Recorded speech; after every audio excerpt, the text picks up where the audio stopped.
Hello and welcome to everyone to yet another episode of Conversation, where we talk about the latest happening from the crypto space.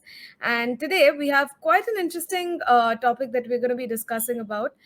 By the way, the few months that I was away from LinkedIn, a lot happened in the crypto space that I really wish I was around to cover.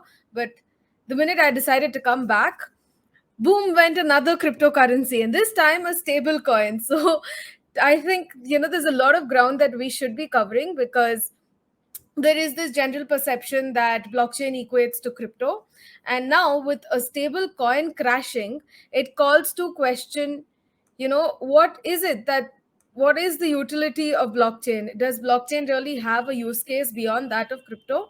So that is exactly what we will be talking today. And welcome to everyone who has signed up today and is listening in from the audio event or has signed in for the video event as well. I'm really glad that all of you are here with me today. Now, to set some context about what happened in the last few weeks, I think it's important to understand some basic concepts. So the way that I've structured it is, we'll start off with what was the premise that blockchain was trying to solve for. How does that fit into the entire universe of decentralized finance?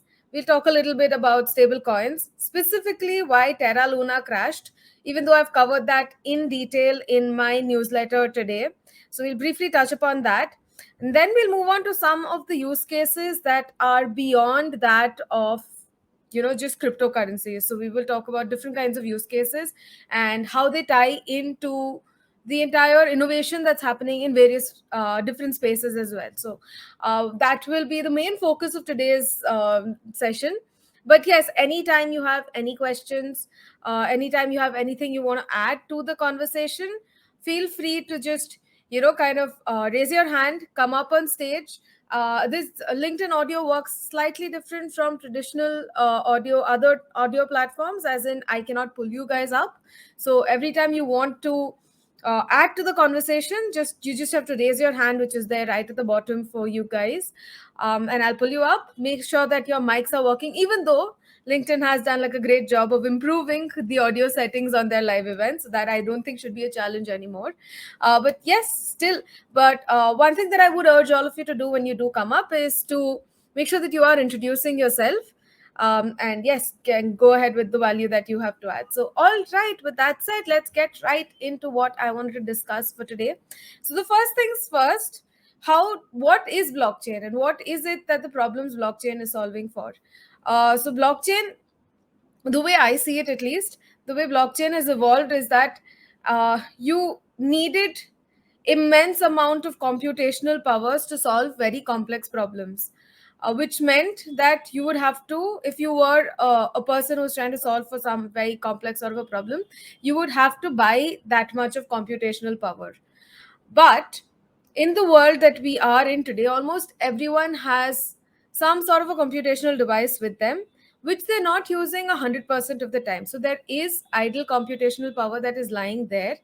So if there is a way that you can bring that computational power into the masses and use that while rewarding others, so that's like the entire promise of blockchain and Web 3.0 that is there. But how specifically does blockchain fit into this? So what happens is, each time, so blockchains are nothing but public distributed ledgers. They're transparent, and what happens is, every time a new computation happens in the background, it gets added to the existing ledger that's already there. And when it's getting added, it's not like anyone can add anything to the ledger and it's there for everyone to view. When it gets added to the public ledger, every node that's a part of that particular network has to say that, yes, okay, fine, this information that's coming in, we've verified it, it looks legit, the computation behind it seems proper, so let's add it to the blockchain. So that's what blockchain does. In a way, it's distributing the power of computation across different nodes in the system that's there. And once all the systems in the network, all the nodes in the system give a go ahead, is when you go ahead and add that information to the public ledger that's there. So that's very simply, in like 2 minutes, what blockchain is all about. Next, we come to what exactly is it that, or how does blockchain really fit into the world of DeFi or cryptocurrencies? So like you can see here, so what happened in the days past was that any financial computation that had to take place, suppose I had to transfer money to say Ritesh, who's down in the audience. So if I have to transfer money to Ritesh, what would happen traditionally is that I would have to go through a trusted third party or a middleman that was there. So that was either our banks. If it's a card transaction, then you have the entire card ecosystem in the middle. So there were these trusted middlemen for me and Ritesh to for us to transact with each other. But suppose, say, the Panshu wants to say send money to Shraddha, and the Panshu and Shraddha have not really met before this and do not really know each other, and the only third person that they know in this entire equation is probably just Kamalika. So what is there a way that the Panshu and Shraddha can transact in that situation with blockchain? Yes, because in this case the nodes in the ecosystem comprises of Kamalika, the Panshu, and Shraddha. So the three of us, so I'll have to be like, okay, fine, Shraddha is transferring money to the Panshu. The Panshu has received it. I verify. The same goes from Shraddha's end and the Panshu's end as well. So once the three of us give a sign off is when that gets kind of added to the digital ledger. So this is cutting out all the middlemen that were there in the ecosystem. Now, why is it important, especially in financial transactions, for us to reduce the number of middlemen? Well, every time we do a transaction in the traditional finance world, all of the middlemen end up taking their cut of the transaction in order for them to facilitate that transaction from happening. So the Panshu, if he's say sending 100 rupees to Shraddha, at the end of the day, Shraddha is only going to be receiving like 96 or 98 rupees only, because the rest of it has gone to the banks. The banks have taken their charge, or it's gone to the networks. If it's a carded transaction, then the network is gone. The payment gateways that are facilitating it, they've taken a cut of it. The card issuer has taken a cut of it. So the more number of middlemen that are there in the system in traditional finance, the lesser that your end recipient is going to end up getting. So that is one reason why something like a blockchain technology, which is basically a distributed ledger, but it also facilitates transactions between uh, without any trusted third party. So that's why it's also called as the trustless system, because you don't need a third party, you don't need a trusted agency sitting in the middle to validate and verify whatever is happening on the network. All the peers in the network end up taking care of that and are responsible for what happens on the network. So that is, uh, in very very short, the promise that blockchain brings to the decentralized finance world. And that's exactly where a lot of people, a lot of merchants especially, uh, are, if you see world over, a lot of them have been complaining about the high fees that these networks, card networks, charge. Recently, Visa was at the butt end of it, where a few players from Amazon had said that we're not going to be accepting Visa this thing if it's going to be this high. If they're going to charge us like 3% of the transaction fee as interchange. So a lot of this has been having repercussions in the traditional finance world, because people know that okay, there could possibly be another alternative. Of course, with so many cryptocurrencies going bust, it draws to question the fact that can we actually trust the network if the algorithm that's backing it is not as sound? No. So that is where I think it's very important to get into the discussion of what is it that a lot of these cryptocurrencies, what is it that they're trying to solve for, and how does stablecoin fit into that entire picture?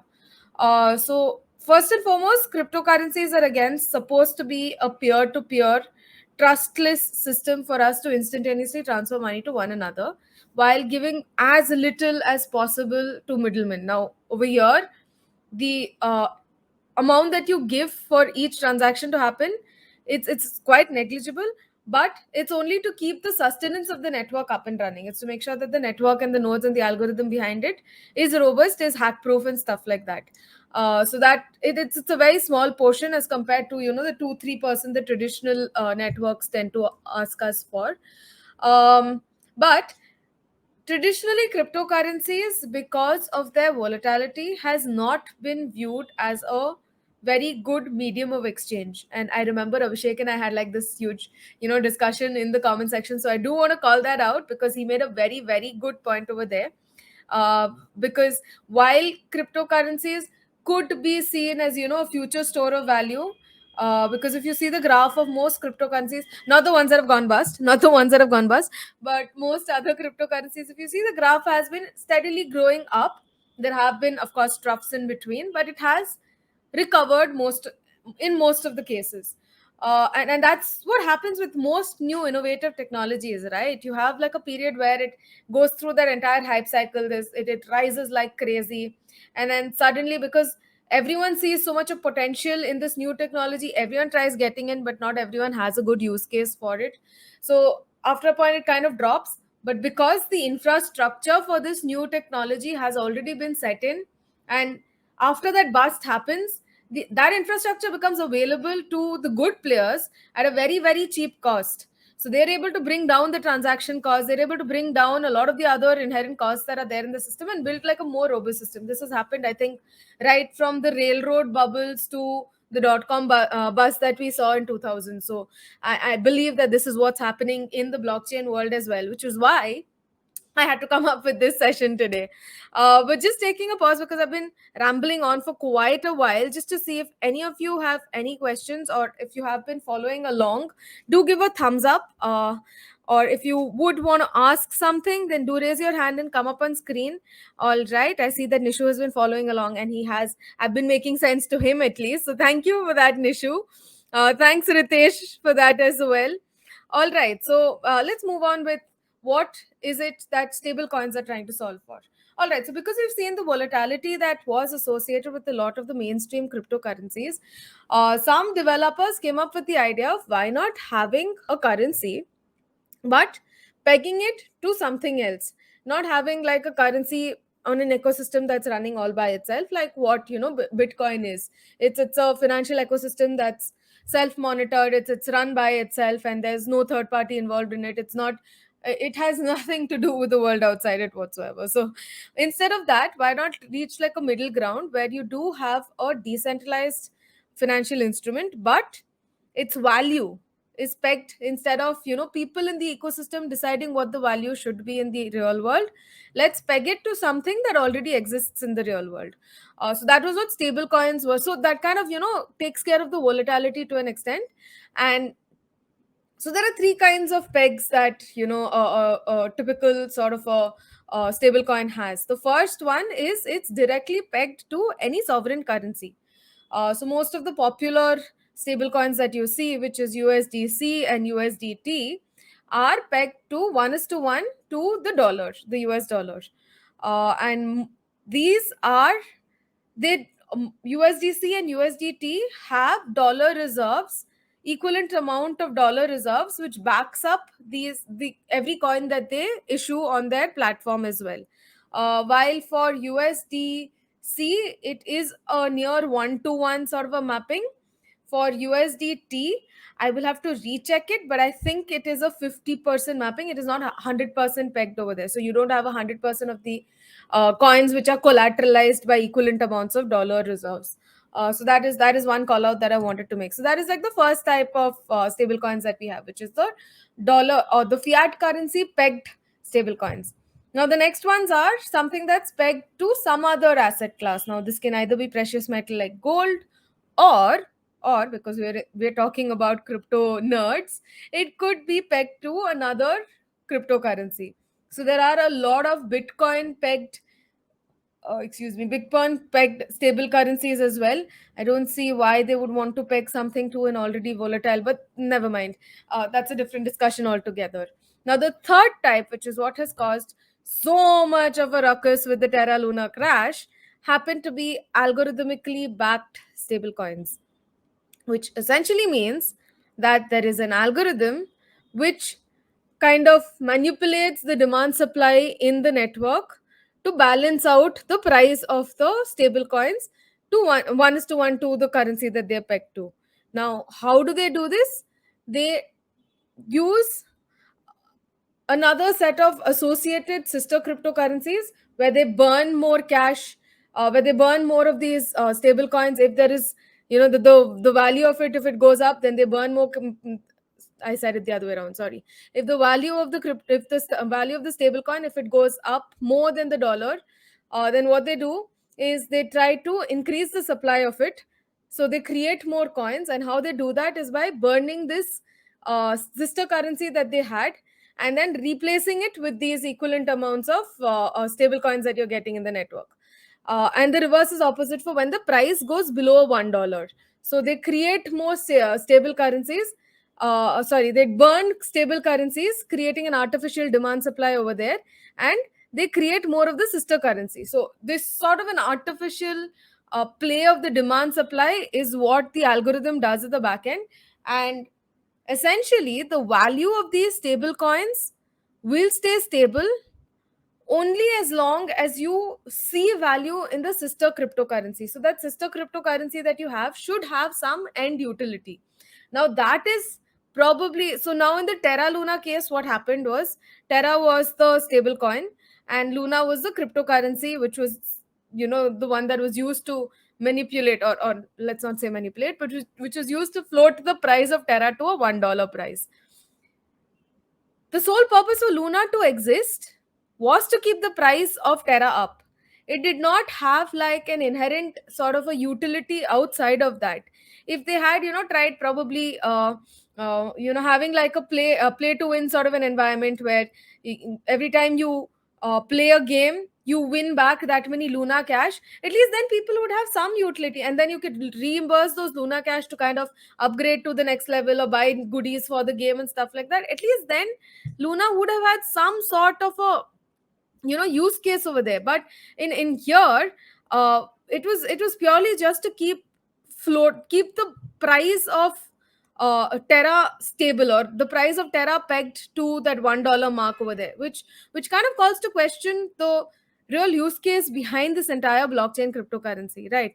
But before we get into that, I would love to welcome my good friend Vikram on stage, and Shailendra too. I'm super happy that both of you are here on stage with me. Shailendra, we would love to hear from you first. Why don't you just give us a brief introduction of yourself, and what do you think of this entire, this hype that's been going around in the crypto market? Over to you, Shailendra. I guess Shailendra is unable to come off on the mic right now. Vikram, are you around? Vikram is a good buddy of mine. So would love to hear from you, Vikram. Am Hey, I audible? Vikram. Yes, absolutely. Yeah, so first of all, so thanks for letting me come out to this forum, and I'm glad I was finally able to make it. I somehow keep always seeing the notification when the session ends. I'm happy that you joined us. A very brief introduction. So, my name is Vikram, and I focus on corporate comedy in particular. I run a company called Boardroom Comedy, which is into corporate comedy solutions. And I have humor columns with Money Control and Economic Times HR World. So if you're from HR or finance, you guys can check that out. In fact, this is also some of the topics that today readers expect. So I thought I'd come into this room and understand. I just had one specific query on which I would be grateful if you could just elaborate the verification part of a transaction, which you mentioned, right? That there's two or three entities that verify that this transaction has taken place and is accurate. It's something that I've been trying to understand, and whether is there scope for manipulation there if two or three parties are involved, or if somebody willfully or accidentally makes a wrong verification. I don't know if my question makes sense. Got it.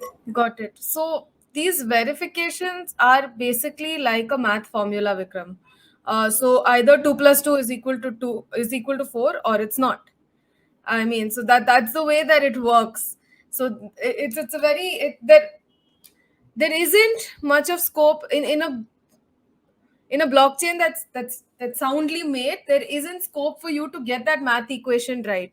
You either get the final output as 4, or you don't get it as 4, in which case you will not be able to verify the block into the existing chain. Did that make sense to you, Vikram? For some reason, Vikram, I'm not able to hear you. I don't know if this is the case for everyone else. Can the others, if the others can hear Vikram, please do give a thumbs up. Okay, so it is definitely an issue at my end. I'm not able to hear Vikram suddenly out of the blue. Let me just see if I can, probably go off mute or something and then try hearing you again. Vikram, try again. I still can't hear you, Vikram. This is oh god, this is like ridiculous.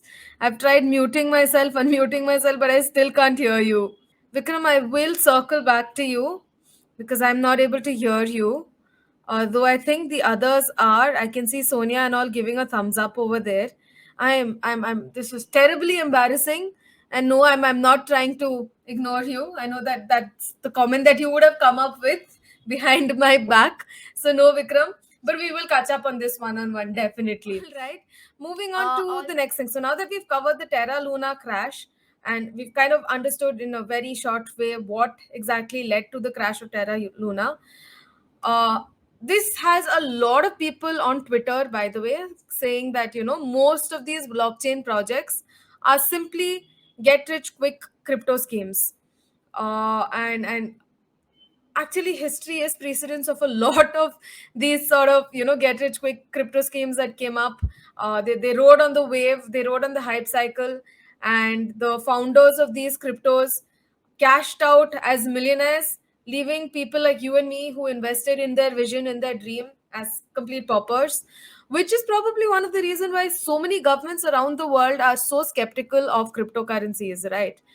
But does that mean that blockchain as a technology itself is kind of faulty? And are there no use cases that blockchain could utilize and make the world more efficient? No, I don't think that's right.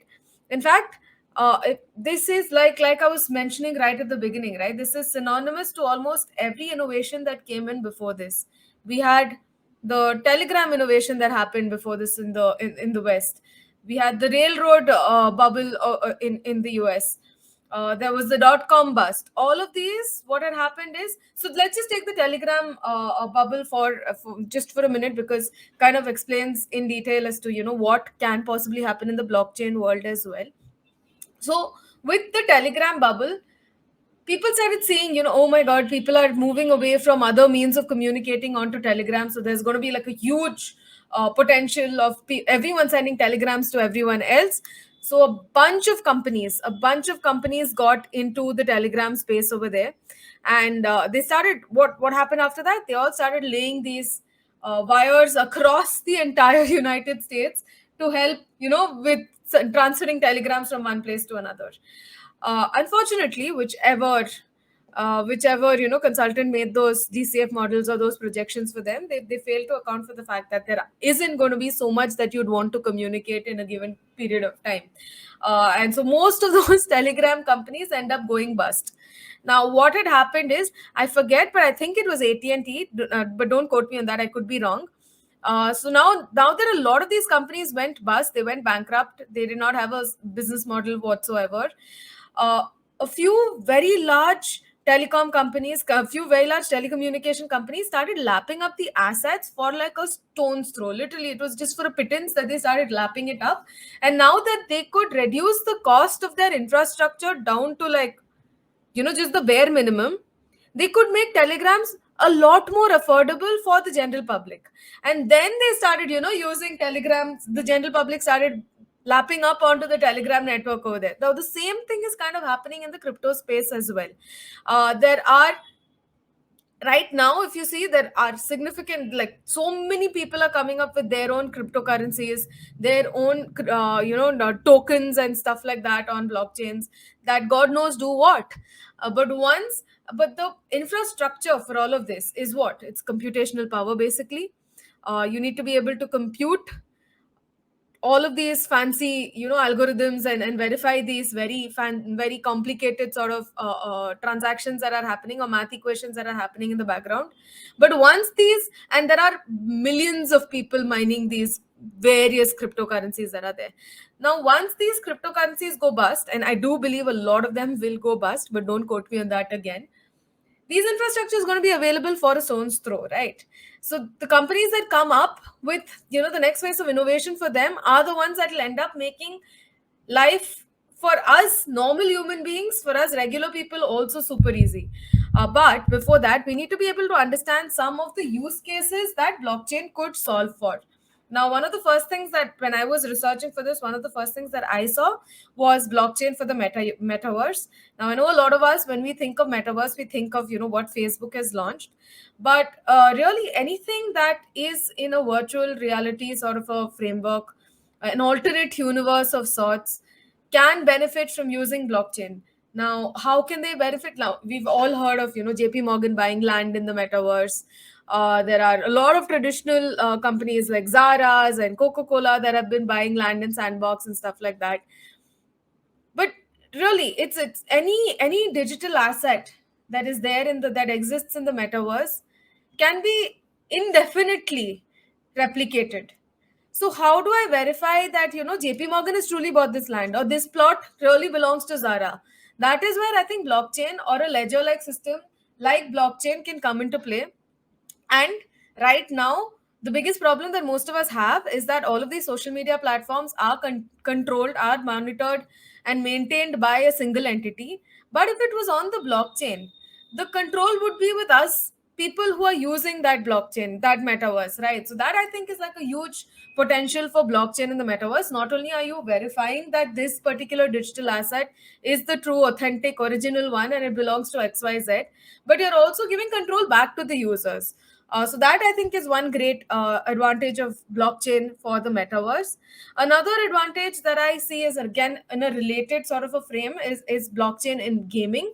Now in gaming, we are seeing like a lot of play to earn sort of games coming up.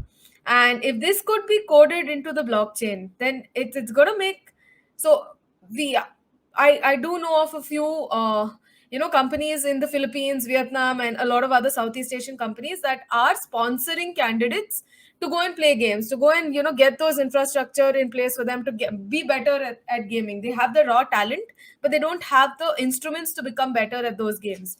But if this was all on a blockchain, they could theoretically take a loan from the decentralized finance that was enabling the blockchain network over there, and whatever returns they make from the games that they win, that could go back to pay back their loans, and then of course they would earn more and then have that potential upside of earning more as well. So that is, I think, one interesting use case in the gaming verse. One more thing that I think was very interesting was blockchain for corporate governance. Now when it comes to corporate governance, a lot of it, corporate governance suffers from something that's known as the principal agency issue.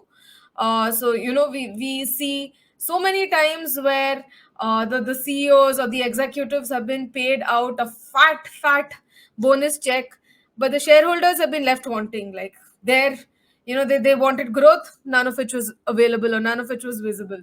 Despite staggering losses, there was huge payout to the execs and the board of directors over there. So there is this principal agency problem, which I think if we codify it into a blockchain network, the payouts would be in tandem. So every node would comprise of all the shareholders who would then vote for whether the exec team should get whatever X amount of bonus if they've reached these targets, which would again be present on the digital ledger. So they could verify the bonuses that, and we wouldn't have issues with people coming up and claiming random bonuses just because they were the CXO or the CEO or whatever. And this, I think, translates not just to corporate governance, but governance in general, even for countries.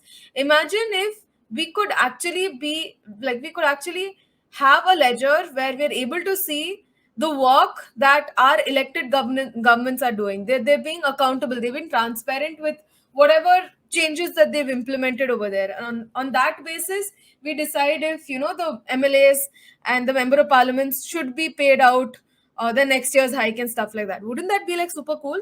But yes, I know that is like a pipe dream.